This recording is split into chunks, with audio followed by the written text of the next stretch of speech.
the global banking sector remains a mystery, with over 30,000 banks scattered across the globe possessing staggering assets. The cumulative worth of the leading 10 financial entities is estimated at approximately $25 trillion US. Although banking has become very complicated in modern times, its original purpose was to simplify life. In the 11th century, Italy served as the European trading hub, where merchants from various parts of the continent converged for trade. However, a challenge existed. In the past, banking networks were widespread throughout Europe and extended credit to institutions such as churches and European monarchs. Nowadays, banks primarily focus on managing risks in their business operations. This is a simplified explanation of their current role.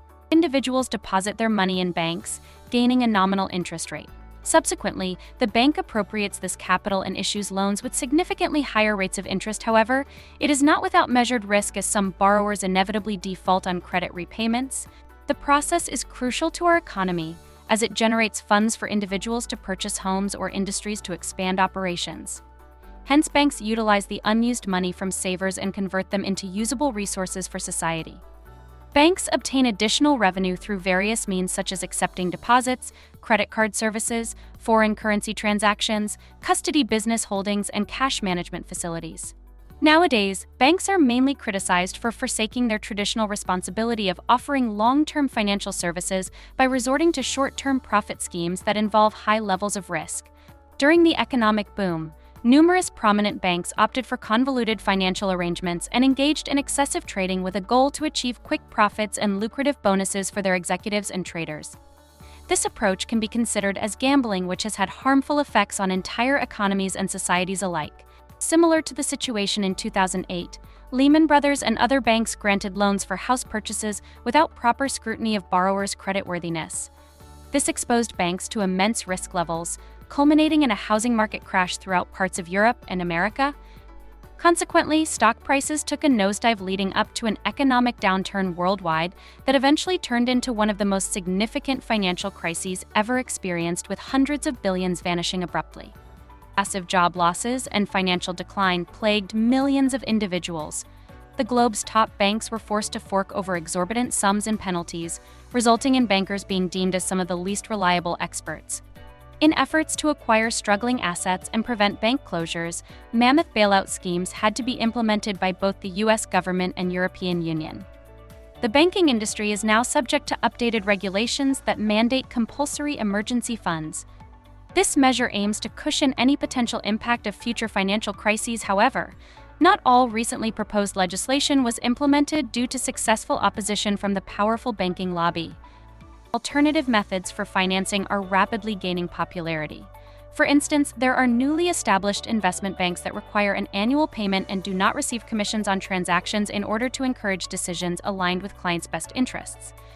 Another option is credit unions, which were formed during the 1800s as cooperative efforts to avoid predatory lending practices. In summary, these institutions offer comparable financial services to banks but prioritize shared value over maximizing profits.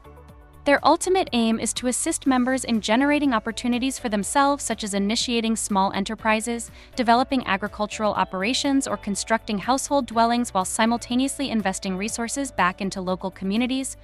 Furthermore, they are governed by their own membership and conduct democratic elections of board directors. Credit union systems differ greatly around the globe, with some having only a few members and others valued at billions of US dollars with hundreds of thousands of members. The emphasis on providing benefits to their members influences the level of risk that credit unions are willing to assume. This is why, despite facing difficulties during tough times, credit unions fared better than conventional banks in surviving the last economic crisis, an aspect worth noting alongside recent crowdfunding upsurge. Apart from facilitating the creation of remarkable video games, platforms have surfaced which permit individuals to secure loans through a collective of numerous small investors. This allows them to bypass banks as intermediaries. By providing funding, individuals can take pleasure in being a part of something great and invest in concepts they support. The risk is distributed so extensively that if the project terminates unsuccessfully, the damage remains restricted.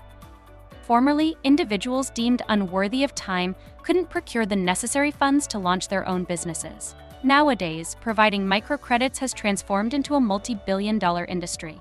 While banking may not be your forte, it's vital for our society that banks continue to aid in funding people and businesses alike. The decision of who will do it and the way in which it shall be accomplished lies with us to shape our future. Don't forget to subscribe and watch more at Capital Clarity.